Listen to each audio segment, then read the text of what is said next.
Hello guys! It's me again po. Welcome back to my channel, Jeanette's Lifestyle. Hope everybody is doing well po once again. And good afternoon po or good morning po sa inyong lahat dyan. Especially po sa mga nanonood sa ngayon ng aking vlog na ito.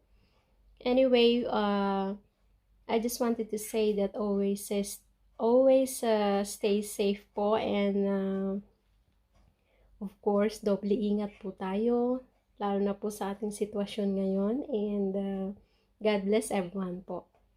Anyway, for my today's vlog po, once again, I would just share to you how I simply make my own version of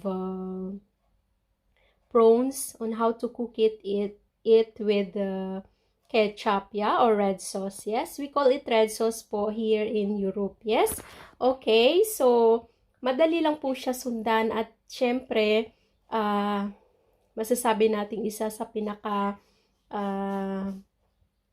tasty na menu ya pag sinabi po nating prawns, yeah. So, actually po dito sa Europe, hindi po siya ganun ka-famous before yung mga seafoods, yeah, na sa mga dish po nila or menu. Not like in Asian countries, yeah. But so far po ay okay na po sila sa pagkain nito. Which is, especially po sa asawa ko, before hindi po siya aware, yeah, about shrimps, prawns, or crabs, something like that. But thankful that okay na po siya or aware na po siya sa mga ganitong especially po sa Filipino dish, yeah. Anyway, back to my vlog po. I will just share to you how I simply make this prawns in butter with garlic and tomato ketchup, okay? So, kung ready na po kayo, ay sabayan niyo po ako kung paano ko po ito ginagawa. Marami pong salamat and please stay tuned.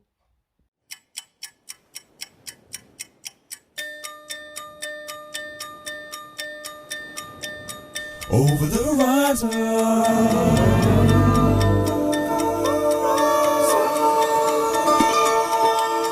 over the horizon.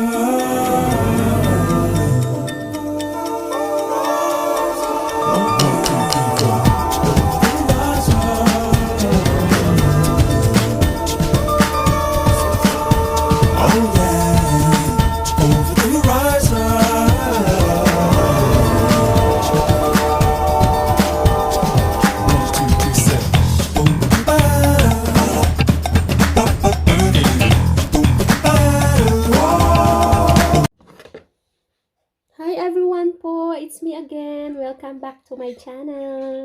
Anyway, first thing that I'm doing po with the prawns is that I'm taking the we call it swimmerets, yeah, yung mga maliliit po na ito. Tapos of course yung head po, tsaka yung antenna, yeah, ikakat ko po siya, okay, something like that, para po malinis siya. Ayan. At saka yung tail na rin po. Yes? Or optional yung tail, yeah? Something like that. O, diba? Ayan. So,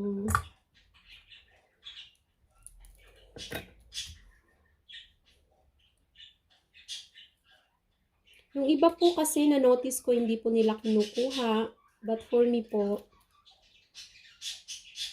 kinukuha ko talaga siya or kinakat. Yes? Like this, yeah?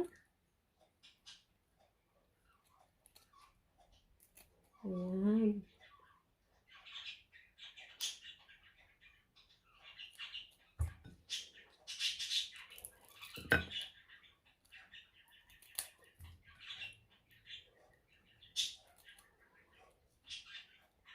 Sa atin po sa bansang Pilipinas, or I mean sa bansa po namin Pilipinas, ito pong seafoods, like this one, prawns, shrimps, or crabs, or octopus or squid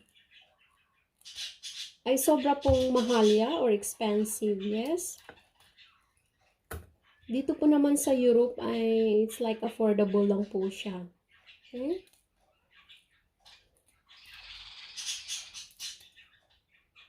So, alam ko po na bawat isa po sa atin ay may kanya-kanyang style pagdating po sa pagluluto ng seafoods, yes?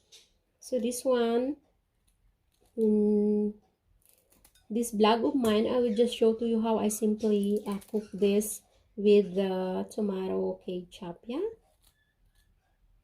At masasabi po nating napakasarap, yes? There you go. So, ganun lang po siya kasimple, o, diba? I-cut itong kanyang mga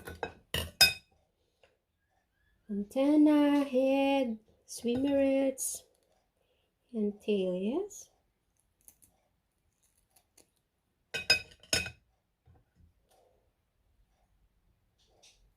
There we go, yeah? O, diba? Malinis na siya, tingnan, yes? So, gawin lang po natin ito hanggang sa matapos, okay? So, first thing po is that I'll melt this butter, yeah? Instead of oil or olive oil, I'll be using butter po.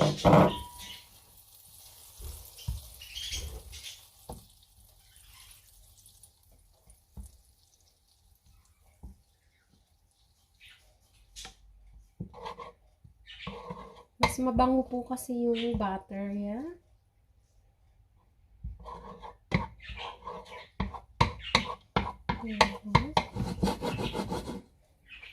And then, of course, garlic, saute, yes?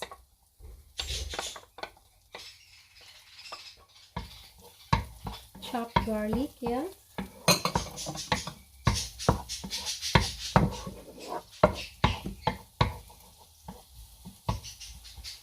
Saute it until it's light brown or ashuis po.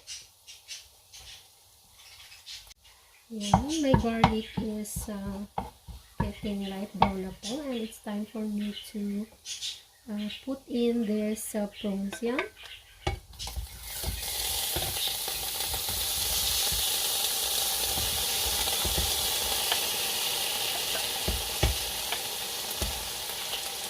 There we go.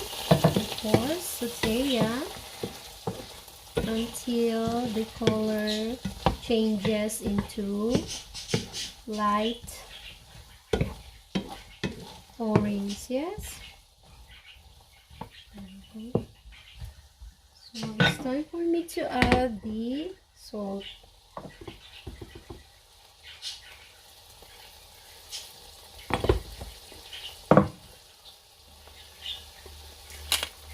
Pepper.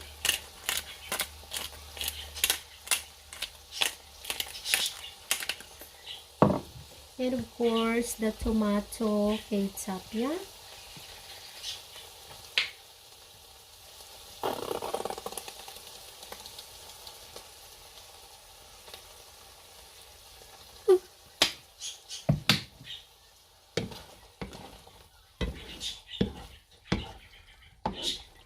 So, let it simmer po for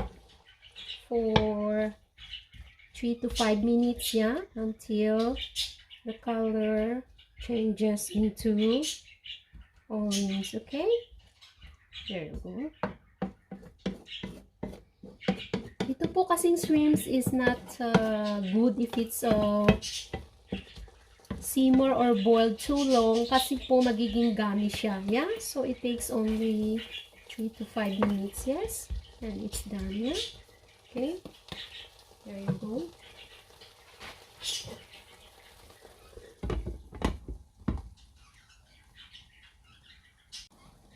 Welcome back po. So, let's check. Ayan. So, as you can see, prawns are ready na po. So, I'll show you how I serve it in a serving bowl or plate. Yeah. There you go.